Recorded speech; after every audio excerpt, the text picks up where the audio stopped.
So that was the role play. Any questions, comments, thoughts? So while people are thinking, and this is for the rest of the time, what we wanted to do is actually have a discussion with people, and you can either put comments or questions into the chat, and it can be about the role play. It can also be about your own situation. But Nathra and I packed a lot of little details here and there that we were very, very conscious of bringing. Again, it wasn't a scripted situation, but it's something that we were bringing into the role play that we can break down and analyze a little bit, or if people are having particular questions, we can turn to what's coming up for everyone.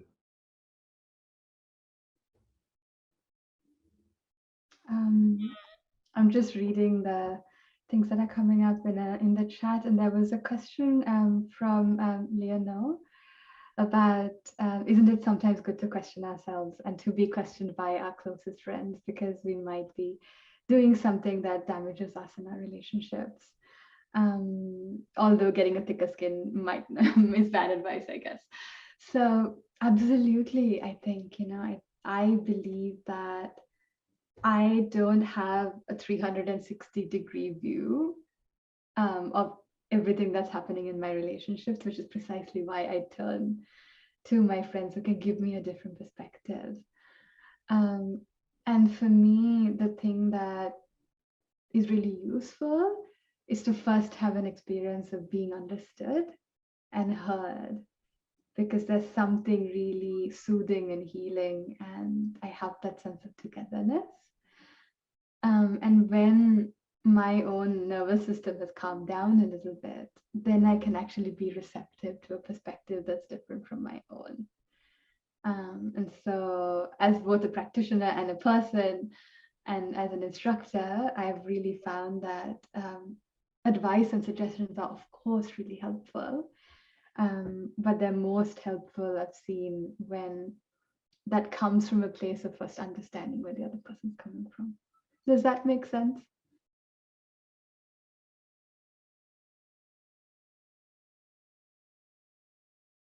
Okay, great. Great. Any other questions? Any other comments?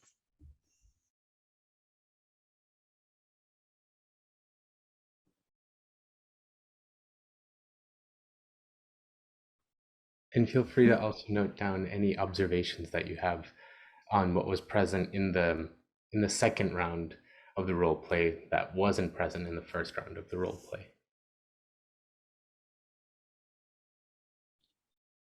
So while folks are thinking, I'm just going to keep reading. Oh, Sagar, did you unmute yourself? Well, I have quite a few actually. So go for it. No one.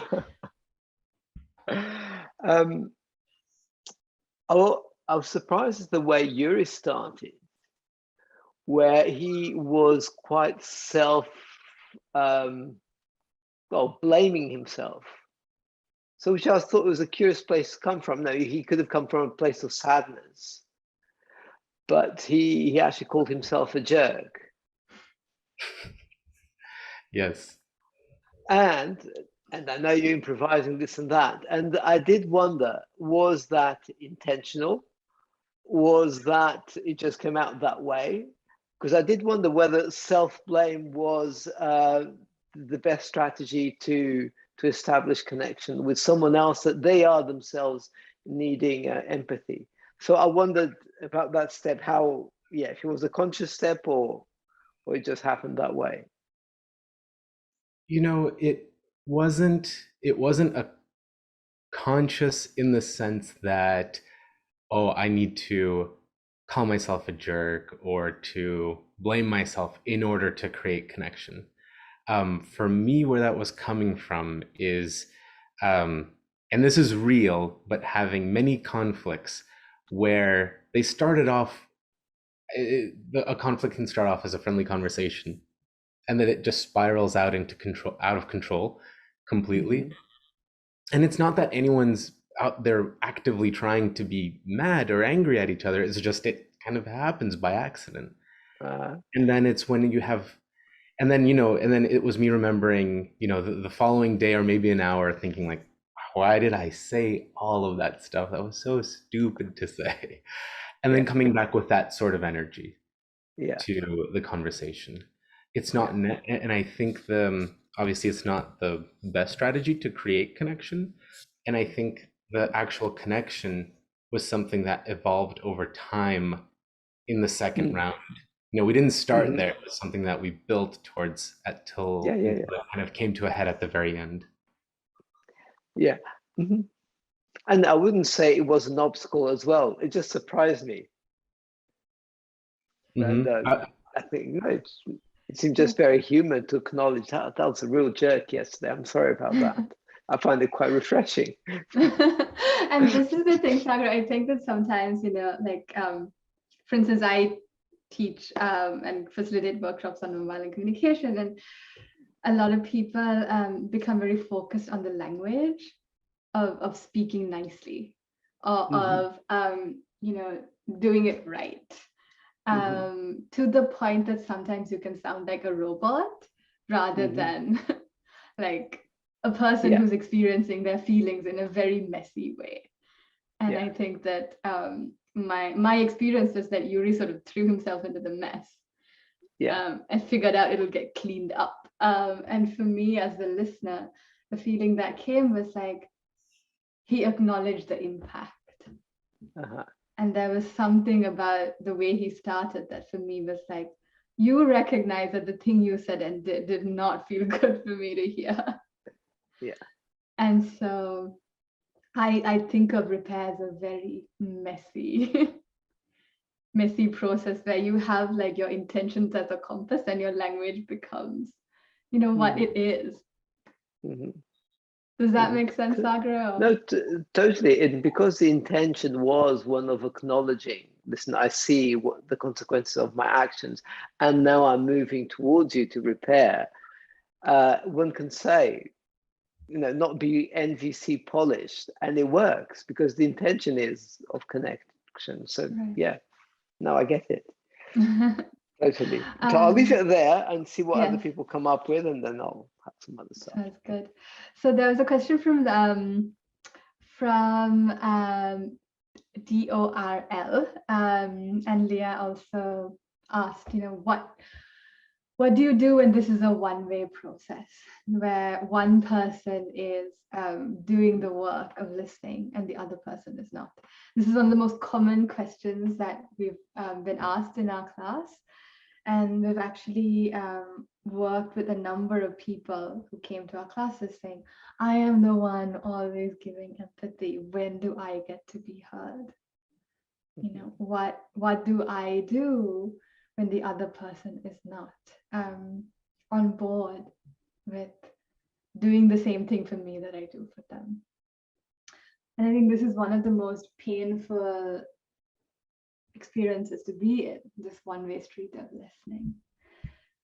And I want to acknowledge that this is a reality we all face. We're not always going to get heard in the way we want to get heard. And I'll say something and I'll turn it over to Yuri because we've had so many conversations about this.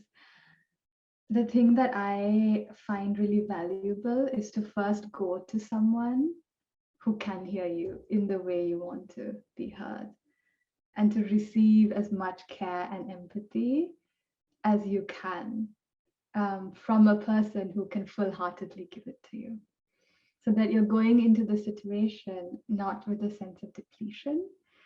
In the first conversation, you might not be able to get reciprocity. In the second conversation, you might not be able to get reciprocity. In the fifth conversation, you might not be able to get reciprocity. But if you have a consistent experience of giving yourself empathy, getting empathy from other people, what I find is that over time, you show up as less reactive in the dynamic. And when one person is less reactive in the dynamic, it's like it takes two hands to clap. And the dynamic, I find, just organically shifts because only one person is fighting. And the other person can be there grounded and resourced.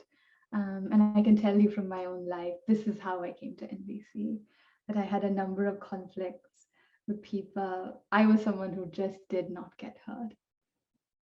And what I realized was that the thing that I was able to do was to deal with my immense pain of not being heard with empathy by a particular person.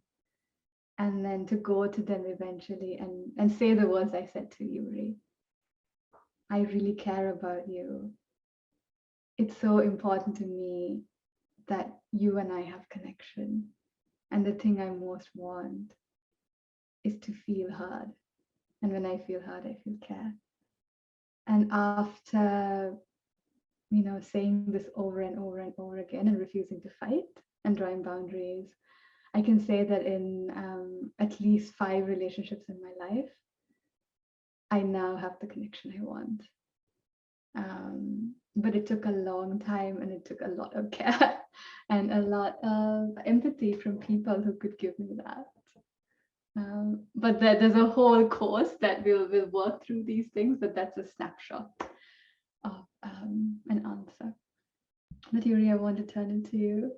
Yeah, absolutely. And I want to incorporate kind of some of the additions to that people have been making to DORL's question on, not only is the empathy very one-sided in that you're providing it, but also what if the other person's antagonistic? It's that turning it on you and all of those things.